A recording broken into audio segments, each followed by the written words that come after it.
चमेली अपनी 12 साल की बेटी मुनिया और सास शकुंतला के साथ रहा करती थी। चमेली के पति दिनेश की कुछ ही समय पहले एक एक्सीडेंट में मौत हो गई थी, जिसके बाद से चमेली पर उसके घर की सारी जिम्मेदारी आ जाती है और चमेली को काम के लिए गांव के जमींदार के यहाँ खेतों में काम करना पड़ता है। एक रोज कड़ी धूप में चमेली खेत में काम कर रही होती है, तभी वहां जमींदार आता है। जल्दी जल्दी सभी हाथ चलाओ। और चमेली, क्या बात है, तेरे हाथ नहीं चल रहे? पैसे मांगने के समय तो सबसे पहले पैसे लेने आती है। नहीं जमींदार साहब, बस काम कर ही रही हूँ। वो क्या है ना, तेज धूप के कारण थोड़ा चक्कर आ रहा है। मुझे कोई नखरे नहीं सुनने किसी के। अगर किसी को चक्कर आ रहा हो या तबीयत खराब हो तो घर रहे, यहाँ आने की जरूरत नहीं है। मुझे अपने काम में कोई भी ढिलाई नहीं चाहिए। जी जमींदार साहब, काम में कोई दिक्कत नहीं होगी। चमेली बहुत मेहनती थी और मेहनत करके वो अपने परिवार का पेट भी पाल रही थी। जैसे तैसे चमेली घर चला रही थी। एक रोज देर शाम चमेली घर से आती है और अपनी सास शकुंतला से कहती है, माँ जी आप खाना क्यों बना रही हैं? मैं आ ही रही थी, मैं खाना बना लूंगी, आप आराम कीजिए। वैसे भी आपकी तबीयत खराब रहती है। थोड़ा बहुत काम तो मुझे भी करने दिया कर बहू, वरना बुढ़ापे का शरीर है। शरीर में जंग लग गया तो हाथ पैर काम करना बंद कर देगा और मैं जो ही 4 दिन जी पाऊं 2 दिन में ही मर जाऊंगी। कोई बात नहीं माँ जी, मेरे होते हुए आप काम करेंगी मुझे अच्छा नहीं लगेगा। आप बैठिए, मैं जल्दी से खाना बना लेती हूँ। अपनी बहू के कहने पर शकुंतला खाना बनाना छोड़कर वहां से उठ जाती है और अपने बेटे दिनेश को याद करते हुए अपनी बहू से कहती है, आज अगर मेरा बेटा दिनेश होता तो मुझे ऐसे दिन देखने नहीं पड़ते और ना ही तू कमाने बाहर जाती।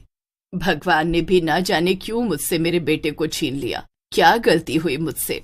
माँ जी, भगवान के आगे किसी की नहीं चली है। ऐसे ही समय बीत रहा था। चमेली जमींदार के खेतों में काम करके अपने परिवार का भरण पोषण कर रही थी। लेकिन एक रोज जब चमेली पूरे दिन काम करने के बाद देर शाम जमींदार से पैसे मांगने जाती है तो जमींदार चमेली से कहता है, अरे तुझे पैसों की क्या जरूरत? तूने तो पहले मेरे खेतों से सब्जियां चुराई हैं। मेरे आदमियों ने आकर मुझे बताया कि तूने मेरे खेतों से सब्जियां चुराई हैं। बिल्कुल भी नहीं जमींदार साहब, ऐसा कुछ नहीं हुआ है। मैंने आपके खेतों से सब्जियां नहीं चुराई। मैं तुझसे ज्यादा अपने आदमियों पर विश्वास करता हूँ।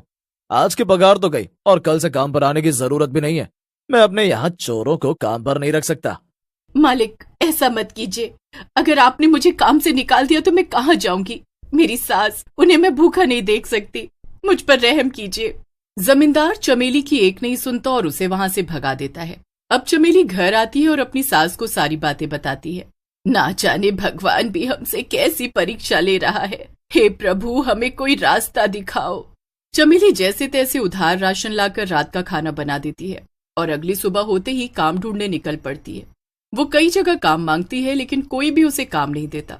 अब थक हार कर चमेली एक टूटी हुई दुकान के बाहर बैठ जाती है। दुकान बहुत पुरानी और टूटी हुई थी और उसके बाहर एक झुलसा हुआ बोर्ड लगा था जिस पर लिखा था, जब तक रहेगा समोसे में आलू तब तक रहेगी समोसे वाली शालू। अब मैं क्या करूं, कहाँ जाऊं? मुझे कुछ भी समझ नहीं आ रहा। अगर मैं उदास होकर वापस घर गई और माँ जी से कहा कि मुझे काम नहीं मिला तो वो भी कितनी परेशान होंगी। चमेली खुद से बातें कर ही रही होती है कि तभी चमेली को पीछे से आवाज आती है और यह आवाज उस टूटी हुई दुकान के अंदर से आ रही थी। चमेली, अंदर आओ। डरो मत चमेली, अंदर आओ, मैं करूंगी तुम्हारी मदद। ये कौन बोल रहा है? ये दुकान तो पूरी तरह से वीरानी है। अंदर आ जाओ, अंदर आकर तुम्हें सब समझ आ जाएगा। चमेली अंदर से आ रही आवाज सुनकर जैसे ही दुकान के अंदर जाती है वो हैरान रह जाती है। उसके सामने एक चुड़ैल खड़ी थी जो उसे ही घूर रही थी और उसे देखते ही वो चुड़ैल चमेली से कहती है, आओ आओ चमेली, तुम्हारा मेरी दुकान में स्वागत है।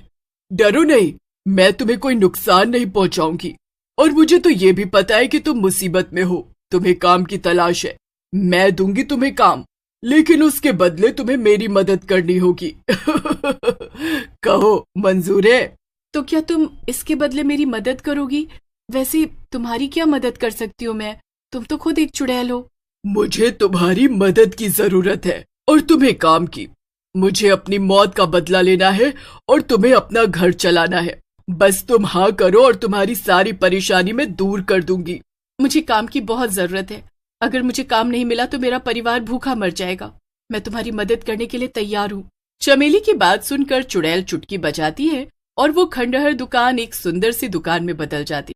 सामने एक बोर्ड और बोर्ड पर लिखा होता है, एक बार वड़ा पाव खाओ और बार बार आओ। अरे वाह, ये दुकान तो कितनी सुंदर हो गई। कुछ देर पहले तक तो ये खंडहर था। तुम्हारा बहुत बहुत शुक्रिया, लेकिन क्या मैं यहाँ वड़ा पाव बेचा करूंगी? तुम बस बाहर खड़ी रहकर वड़ा पाव बेचा करना और मैं अंदर से तुम्हें वड़ा पाव तैयार करके देती रहूंगी। अब चुड़ैल चमेली को वड़ा पाव तैयार करके देती और चमेली उसे बेचती। और गांव के लोगों को जब पता चलता है कि चमेली ने वड़ा पाव की दुकान लगाई है, तो गांव के लोग चमेली के हाथों का वड़ा पाव खाने पहुंचते हैं और हर कोई वड़ा पाव खाकर चमेली की खूब तारीफ करता। चुड़ैल जो कि दुकान के अंदर बैठी वड़ा पाव बना रही थी, वो मन ही मन उस औरत की बात सुनकर खुश हो रही थी। और वो चुड़ैल भी खुश होते हुए खुद से कहती है, एक समय था जब मेरी समोसे की दुकान पर लोगों की भीड़ लगी रहती थी, लेकिन जलन के मारे लोगों ने मेरी दुकान में आग लगा दी। मैं किसी को नहीं छोड़ूंगी, किसी को नहीं छोड़ूंगी। चमेली को वड़ा पाव की दुकान लगाए हुए 15-20 दिन बीत जाते हैं और वो वड़ा पाव की दुकान से अच्छा खासा कमाने भी लगती है और अपना घर भी चला रही होती है। लेकिन एक रोज चुड़ैल देर रात चमेली के घर जा पहुंचती है और चमेली को उठाते हुए कहती है, चमेली, तुम मेरी आवाज सुन रही हो ना? चमेली, उठ। चुड़ैल, तुम यहाँ?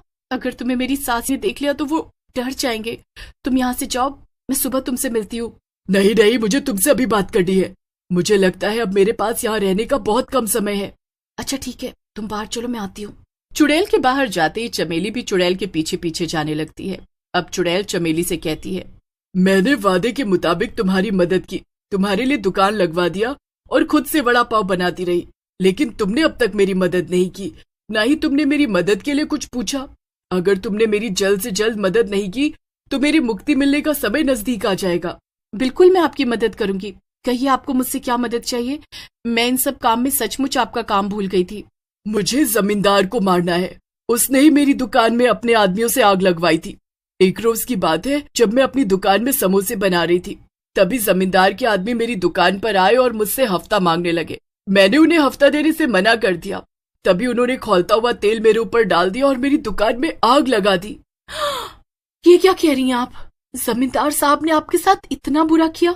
हाँ, और उस दिन के बाद से मेरी आत्मा भटक रही है। लेकिन मुझे जमींदार तक पहुंचने के लिए तुम्हारी मदद चाहिए होगी। तुम ही उस जमींदार को मेरी दुकान तक ला सकती हो, क्योंकि मैं उसके घर नहीं जा सकती। उसने अपने घर को तांत्रिक से बंधवा रखा है। अगर मैं वहां गई तो मैं कैद हो जाऊंगी और मुझे फिर कभी मुक्ति नहीं मिलेगी। मैं आपकी मदद जरूर करूंगी। जमींदार को हमारे वड़ा पाव की दुकान तक लाने का जिम्मा मेरा। वो चुड़ैल उसी वक्त चमेली की बात सुनकर गायब हो जाती है और शकुंतला ये सारी बातें सुन लेती है और उसकी हैरानी का ठिकाना नहीं रहता। अब जैसे ही चमेली अंदर आती है तो वो देखती है कि शकुंतला दरवाजे पर ही खड़ी है। माँ जी, आप कहीं आपने सब कुछ सुन और देख तो नहीं लिया? यानी कि तेरा वड़ा पाव चलने के पीछे एक चुड़ैल का हाथ है और वो तेरी मदद कर रही है? हाँ माँ जी, मेरी मदद एक चुड़ैल कर रही है और उसी की मदद से मैं आज यहाँ तक पहुंची हूँ और अपना घर चला रही हूँ और इतना फेमस वड़ा पाव की दुकान लगाए बैठी हूँ जिसे गांव का बच्चा बच्चा जानता है। बहू, तू गलत कर रही है। इन पर भरोसा नहीं किया जा सकता, ये कुछ भी कर सकते हैं। माँ, इंसानों पर भरोसा करके हमें अब तक क्या मिला है? हर किसी ने हमें धोखा ही तो दिया है। हमारे रिश्ते, नातेदार, अपने पराए, सब ने हमारा इस्तेमाल किया। अगर हम उनके काम आते हैं तो अच्छा, और हम अपना घर कैसे चला रहे हैं? बात तो तेरी बिल्कुल सही है, लेकिन मैं तेरी भलाई के लिए कह रही हूँ। तू अपना ध्यान रखना। अब अगली सुबह चमेली वड़ा पाव की दुकान पर पहुंचती है और दुकान लगाते ही वड़ा पाव बेचने लगती है। लेकिन शाम होते होते दुकान पर जमींदार आता है, क्योंकि चमेली ने जमींदार को वड़ा पाव खाने का न्योता दिया था। मैंने तुझे उस दिन कितना सुनाया और तू मुझे इतना इज्जत दे रही है। कभी तुझे किसी चीज की जरूरत हो तो मुझसे मांग लेना। जैसे जमींदार ये कहता हुआ दुकान के अंदर जाकर बैठता है, वैसे ही उसके सामने चुड़ैल प्रकट होती है और चुड़ैल को देखकर जमींदार के हाथ पांव कांपने लगते हैं। मुझे नहीं पहचाना जमींदार साहब? मैं वही हूँ। जब तक रहेगा समोसे में आलू, तब तक रहेगी ये समोसे वाली शालू। मुझे तब तक मुक्ति नहीं मिलेगी जब तक मैं तुझे मार न डालूं, और अब तू मरने के लिए तैयार हो जा। इतना कहने के बाद चुड़ैल जमींदार का गला पकड़कर उसे हवा में उठा देती है और जमींदार भी झटपटाकर अपनी जान दे देता है। जमींदार के मरते ही चुड़ैल की आत्मा को मुक्ति मिल जाती है और वहीं दूसरी तरफ चमेली उसी दुकान में वड़ा पाव के नाम से फेमस हो जाती है, जिससे वो अपने घर परिवार का पेट पालती है।